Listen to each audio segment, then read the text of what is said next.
Welcome back. This is Charlie Garcia, Capital Mischief, and I'm still in Lake Como, Italy. So memory stocks are up nearly 300% this year. And if you look at consumer electronics, down one. Same factories, same chips, same supply chain.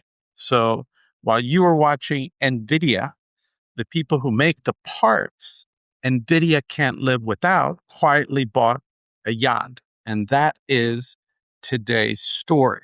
So I'm here, Lake Como, and I'm supposed to be on vacation. Well, obviously, I'm not on vacation, as my wife, Christina, continues to remind me. Now, we're 3 minutes from the home of a guy named Alessandro Volta.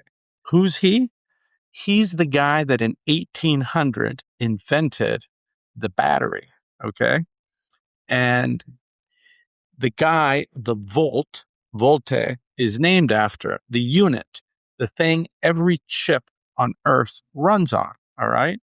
I tried to put the laptop down. It lasted about 4 hours. So I actually ended up writing 22 chapters on artificial intelligence and what is going on in the whole area. So it's a deep dive, about 20,000 words that literally took me more than a week and about 40 hours to write. And that's on my Substack. All right. So here's the deal. You probably own NVIDIA. Fine. So does your dentist. So does your barber. So does the guy 2 deck chairs over explaining to his wife like he invented it. All right. Owning NVIDIA in 2025 isn't a thesis. I recommended it to our 360 members in 2022, 23, 24, and 25. It's reflex. All right. And when I first recommended it, it was like $35. The actual money has already moved. NVIDIA designs the brain. Brains are expensive.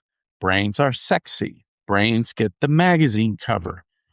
But NVIDIA does not make the memory the brain can't think without, or the silicon carbide that survives the heat, or the bus bars, the copper, the transformers, or the unfashionable little voltage regulators that turn a wall socket into a usable thought, a token, okay? Somebody else makes all of that. And that somebody else has been getting quietly and obscenely rich. Here's the number. Consumer electronics this year, down 1%. Memory makers this year, up nearly 300%. The earnings estimates underneath them revised up 333%. Read that again. That river already moved. It moved through the boring names, and nobody at your dinner table can name a single one of them. Now, 2 of the smartest research shops on AI on the street, all right? They're not friends. They don't collaborate. The first is Citrini. Citrini is the #1 finance Substack, and it's about $1,000 to read it. I have the institutional version, which is 10 times that, all right? It is high-grade hedge fund research. They think in supply chains. They call it supply chain inheritance. The $1 trillion does not stay at the top with the famous chip, NVIDIA. It cascades down. The plumbing inherits the estate. The second one is Morgan Stanley, bulge bracket firm, logo on the building. They coined a word so good, I'm jealous I didn't come up with it first. Chipflation. AI demand, they say, is price inelastic. In English, the buyers don't flinch. A hyperscaler with $100 billion factory doesn't haggle, doesn't wait for a sale. It pays. Amazon, Microsoft, Google, all of them, okay?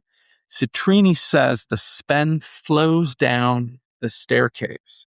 Morgan Stanley says the prices reset up the staircase. Same staircase, photographed from opposite ends. And that may sound weird, but I explain it, and I have lots of pictures to make it simple in the Substack, which came out yesterday. When a hedge fund research shop and Wall Street bank work from opposite ends of the same animal and draw the same picture, that's not a hot take. That is a pattern. Now, here's the part I had to read 3 times in a humidor, smoking a nice Monte Cristo before I trusted it. When a hyperscaler buys a server full of memory, it does not eat the cost all at once. It capitalizes it, depreciates it over years. Thin, civilized slices gliding down the income statement. So when a company that makes cars or laptops or refrigerators or game consoles buys the same exact memory, it eats the cost right now, straight through cost of goods sold. No spreading, no mercy, same chip, same price, 2 completely different fates. The car maker is about to pay AI prices for memory in a car that does no AI. So is the appliance maker. So is the broadband box maker. None of them are minting tokens. All of them are about to bleed for it. That's the diabolical part. The cost is hidden. It doesn't show up at the supermarket with a little orange sticker that says chipflation. It buries itself in corporate CapEx lines and cloud invoices far, far up the supply chain, where no consumer ever looks and no politician can campaign against it, which means no one is going to fix it. Now, on Monday, I told you about a wall made of electricity. That was in my Substack. And I told you here on the YouTube channel on Tuesday, the watts. There's a second wall standing right behind first. 3 companies in 2 countries. Power you can build around with turbines, with patience, with enough screaming at the utility. Memory, you cannot. 3 companies know how to make the bricks. Nobody else does. So picture a desk. The desk is DRAM, the working surface, fast, expensive, always short. Bolted to the back of the desk is HBM, the high bandwidth highway. It feeds the AI brain so fast, the brain never has to twiddle its silicon thumbs. Behind you is the filing cabinet, NAND, NAND, the storage. Desk, highway, filing cabinet. That is the whole vocabulary. I have a nice picture you're probably looking at right now. Now, AI servers are no longer computers with memory attached. They're memory systems with some computing bolted on.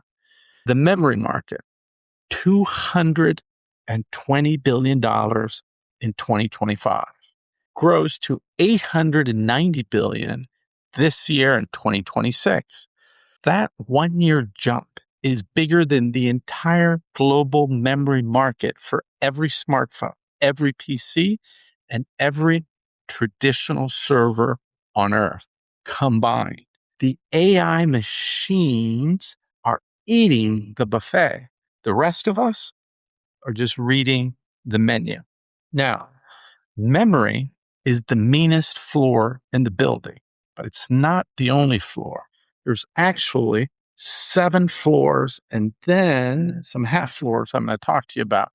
You have power, foundry, memory, stacking, talking, the last mile, and the tool maker, plus 2 half floors that most people miss.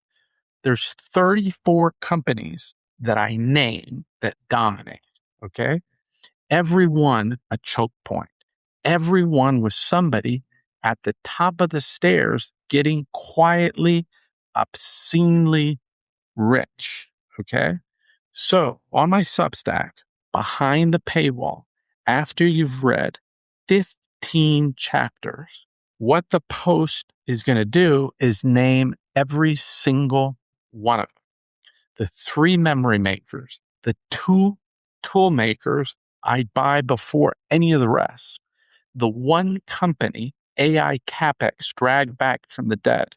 But here's the thing, a list of 34 names, that's the easy half. Anybody with a Bloomberg terminal and a free weekend can build you a list. A list is not a thesis, okay? A list is just a way to lose money in good company. What I hand you is my methodology, okay? 37 years of experience. I give you the filters I run every single name through. Same way every time, all right? 37 years of being right, being wrong, and paying the tuition for both, okay? Remember that a tip is worth 1 trade. A methodology is worth every trade you make the rest of your life. Now, when I take those 34 names on all these different levels, 34 names, fewer than 10 of the 34 survive my filters. In fact, only 8 survive. And I'm going to go into why those 8 will make you generational wealth. Okay. The link's in the description. You can see it here on the QR code. I will see you all on the other side. May the mischief be with you. I'm Charlie Garcia, coming from Lake Como, Italy.